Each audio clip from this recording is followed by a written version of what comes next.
I've said before, Baker Mayfield's not as interesting today as he was for the years I was critical of him. But he talked yesterday, went 90 minutes, and you know if Baker talks, I'm going to talk about it. At this point, you know, he's probably not a franchise quarterback. He's more of a bridge quarterback. There's no real market for him. There was a story out of Seattle today. The Seahawks wouldn't mind him, but they're going to go with Drew Lock. So there's really no market for him. So yesterday he sat down, and this happened months ago, I guess, but it was released yesterday. It was sort of a rambling, off-the-cuff, not terribly prepared, 90-minute conversation with a guy in a camo hat, probably a buddy. I've said before, Baker talks too much, often too rambling, very impulsive. The last 4 years have been snark, disappointment, combativeness, medical staff, coaches. Baker was in a hole. He grabbed a shovel and just kept digging. Once again, he talks too much. It wasn't calculated. It wasn't prepared. 90 minutes is way too long. And go get a professional like Jim Gray. That's what Brady did.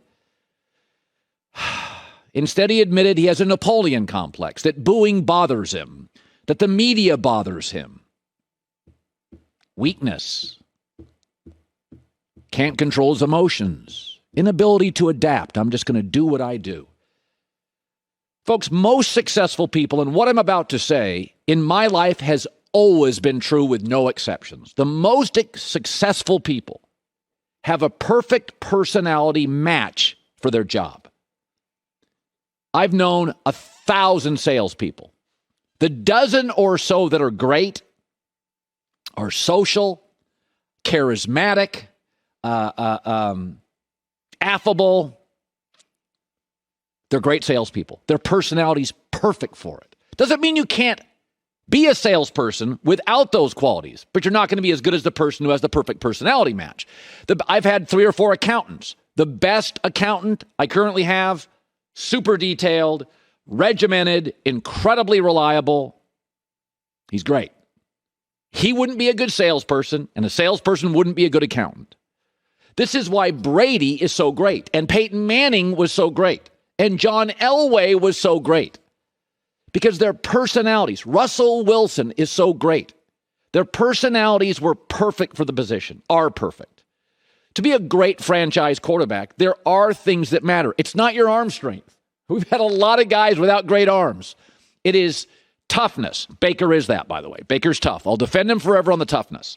Emotional discipline. Highly prepared, very accountable, never play a victim, fall on the sword for teammates.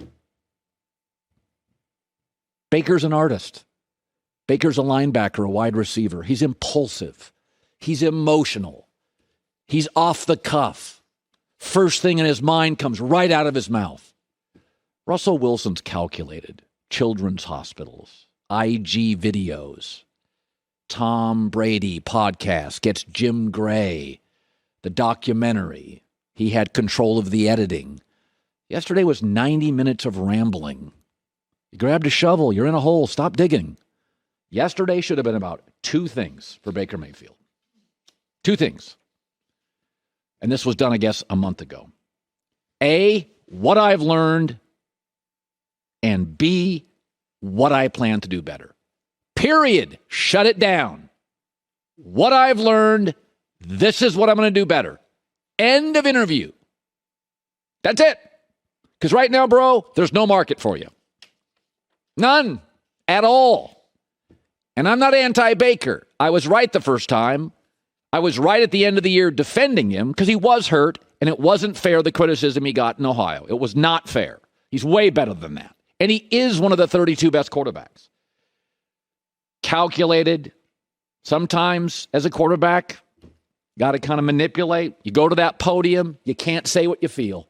You got to fall on the sword for the team. Eli Manning always spoke, always available after losses. Always. Wins, teammates got the credit. Losses, Eli always took the hit. Is that what he truly believed? Folks, there's a million guys out there, tough guys. Hey, I don't sell out for anybody. Tom Brady's been selling out stadiums forever. Give that a run. It's a pretty cool life. Baker, though, said, I've got no regrets in Cleveland. No regrets? None? Called out the medical staff, fighting with coaches, calling out coaches. No regrets?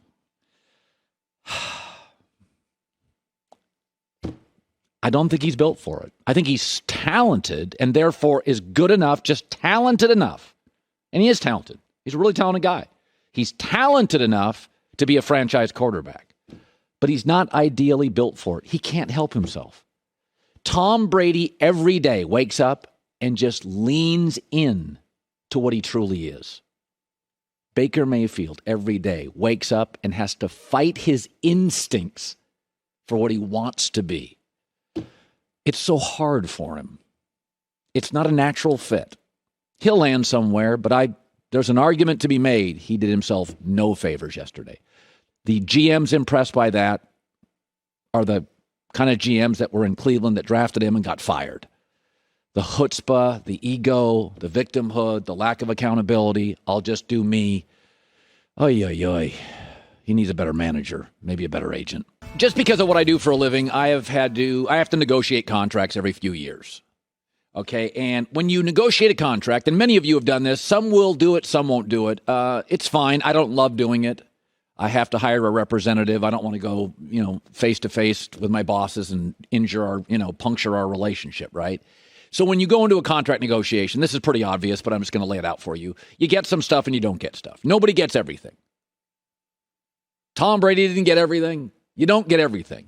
And so it's very important. There's only 8 players in the league that have a no-trade clause, meaning you can't send them to a crappy team. Russell Wilson had one. Mahomes has one. And now Derek Carr has one. And it's important to note that Derek Carr, Mahomes, took less money. Russell Wilson could make more money. But they're not just about money. They like money. I like money. You like money. We all like money. But those quarterbacks said, I'll take a little less money, but you're not sending me to a crappy team. I want to win games. I want to win games. So I'll take a little less money. I'll get better teammates, and you can't trade me to a crappy team. Aaron Rodgers said, I don't need a no-trade clause. Just give me the most money you can. Isn't that interesting? He signed that contract with Green Bay knowing, we know this now, knowing Davante Adams was leaving. Still signed it. Knowing it would make the Green Bay front office trapped. Not a lot of flexibility with his deal to get star receivers. That's when they're not bidding on anybody. Aaron didn't care. Give me the most money. I want to be the highest paid guy. He has every right to do that. But Derek Carr signed a contract yesterday. It's like Patrick Mahomes. Like Russell Wilson. It's not all the money he could have gotten, and it has a no-trade clause. You can't ship me off to a lousy franchise. I'm not going to allow that. I want to go to a winner because I'm about winning. People tell you what matters to them. Derek Carr's telling you winning matters. I'm going to take less so I get more good players, and if you do get rid of me, I get to say no to a lousy franchise. That's the Mahomes deal. Not all the owners in the NFL and the NBA care about winning. They don't. The guys that own the Bucks care about winning, right? Steve Ballmer with the Clippers, that dude wants to win. Not all NBA and NFL owners are about Jim Irsay in Indianapolis. That dude wants to win. Carson Wentz drove him nuts. Get him out of town. I don't care. I respect that. Because you think all these owners care about winning. No, they don't. A lot of them, I'm getting the check. Dan Snyder doesn't care about winning. Washington, he doesn't care. Winning, he'd like to win. A lot of people say they'd like to win. A lot of quarterbacks say they'd like to win. Aaron would like to win. He took money. Because in a contract negotiation, even Aaron Rodgers, you don't get everything. So Aaron's choice, just give me the money. I don't care about you can trade me anywhere at the end if I get my money. Pat Mahomes, Derek Carr, Russell Wilson, it's not that. They're going to take a little bit less. You're not going to be able to put me on an island with a bunch of stiffs. I totally respect that. I'm not saying you can't just take the money. Like the wide receiver, go take the money. Quarterbacks, coaches, your legacy's built on playoff wins and Super Bowls. Love what Derek Carr did. I think I said this week. There's 12 quarterbacks in this league that are capable, in my opinion, of winning a Super Bowl. Derek Carr is one of them. Maybe closer to 12 than 1 or 2, but he's one of them. Good day for the Raiders. Hi, everybody. Thanks for watching. Subscribe here to get the latest from the show. Also, be sure to check out more of the best clips from The Herd or go watch a few segments from other shows on FS1.